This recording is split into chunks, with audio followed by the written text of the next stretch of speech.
A partir de agora, no programa Maranata, você ouve a Hora da Palavra. A Hora da Palavra. Livro do profeta Ezequiel, capítulo 18, verso 32. Porque não tenho prazer na morte do que morre, diz o Senhor Deus. Convertei-vos, pois, e vivei. Meu querido irmão, minha querida irmã que está me ouvindo nessa manhã pela Rádio Regional, ou você que ouvirá posteriormente pela internet. Nós lemos o versículo 32 do capítulo 18, mas na realidade queremos fazer um apanhado geral de todo o capítulo.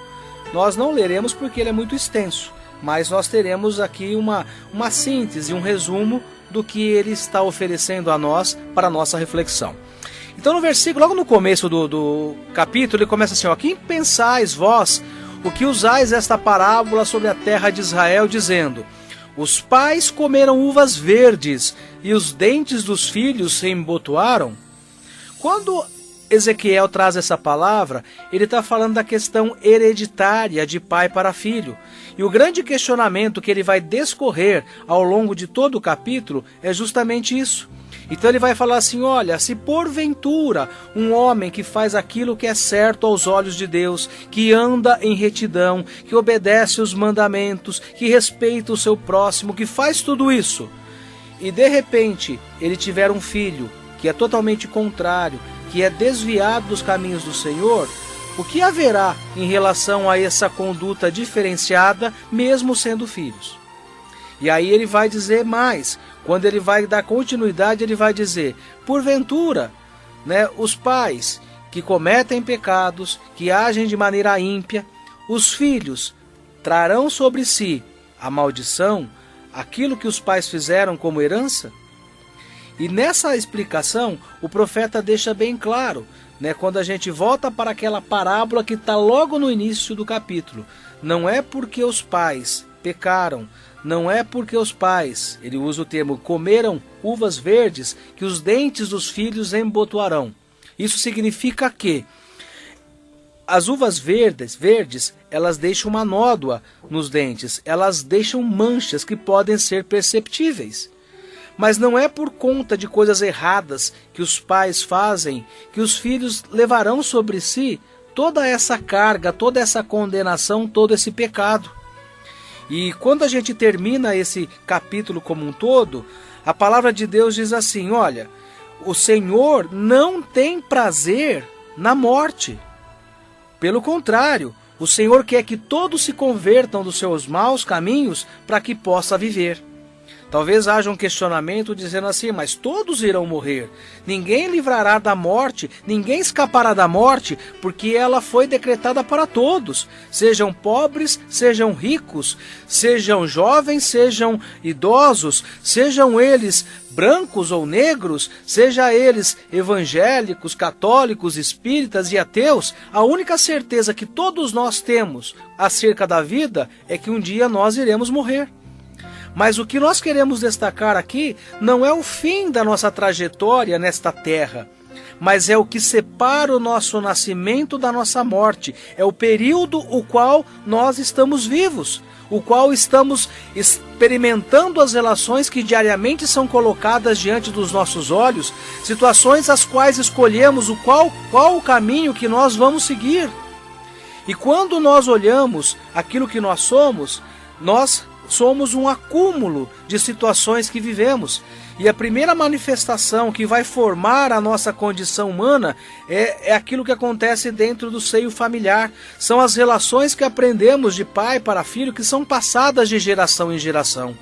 Por exemplo, você que está me ouvindo nessa manhã ou em qualquer outro horário do dia, provavelmente você fala português e você ouve muito bem essa língua. Você não nasceu falando português, mas o meio em que você viveu, o meio em que você vive, foi passando essas codificações, essa questão cultural que você acabou aderindo, que passou a agregar à sua vida. Então são valores passados pelo meio, e muitas vezes o meio é a família.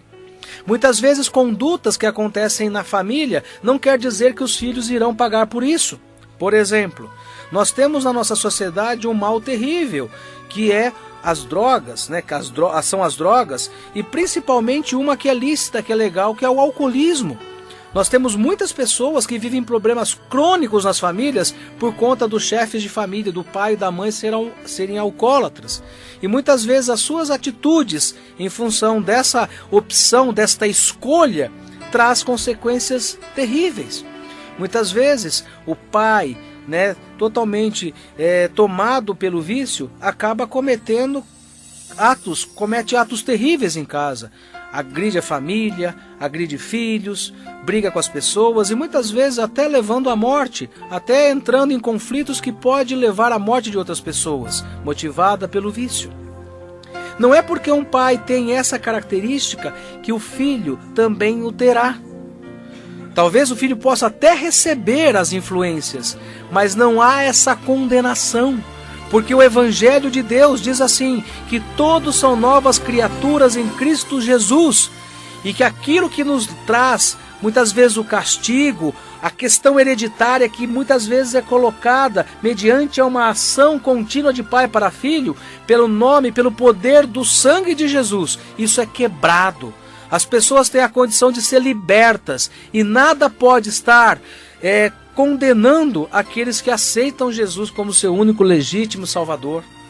Então a palavra de Deus em Ezequiel vai dizer assim, desviando-se o justo da sua justiça e cometendo a iniquidade, ele morrerá.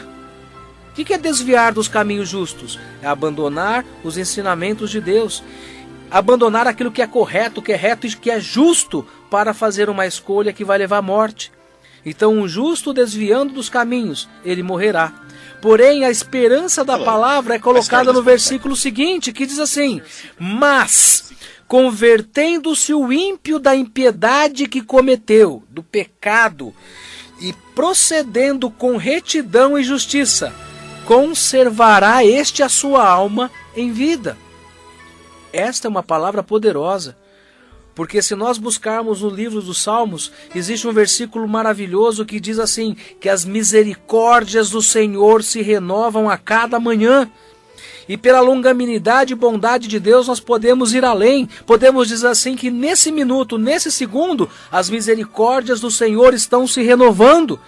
E se você está andando em caminhos que não são aprovados pelo Senhor, se você se sente condenado pelo pecado, pela culpa, nesse momento, agora, já, você tem condições de se aproximar do Senhor, pedir perdão, reconhecer o seu erro e assumir um compromisso com o Senhor de andar nos caminhos que Ele tem te oferecer a você. Que você possa olhar essa palavra e perceber que a graça de Deus vai muito além da nossa racionalidade humana. Que o errar, ele faz parte muitas vezes da nossa natureza. O errar, ele é humano, mas o perdoar é divino. O levantar ao lado do Senhor, porque o Senhor sempre estará com as mãos estendidas para te levantar todas as vezes que você desejar de todo o seu coração. Todas as vezes que você pecar e todas as vezes que você se arrepender das suas falhas, o Senhor estará ao seu lado disposto a te perdoar, porque para Deus não importa quantas vezes você possa cair. Para Deus, o que importa é quantas vezes você esteja disposto a reconhecer a sua falha, disposto a olhar para os céus, estender as suas mãos e dizer, Senhor, me socorre, que a tua misericórdia possa me alcançar, que o teu perdão possa ser na minha vida e que assim eu te glorificarei eternamente, porque a ti toda a honra, toda a glória, toda a majestade seja dada. Que você possa meditar nessa manhã, nessa palavra de Ezequiel, e ter a certeza que o Senhor não tem prazer na morte, mas pelo contrário, que o Senhor Deus tem prazer que você possa viver para servi-lo, viver para amá-lo, viver para amar ao próximo, porque essa é a vontade suprema do Senhor. Fique com essa palavra, que Deus te abençoe, em nome do Senhor Jesus.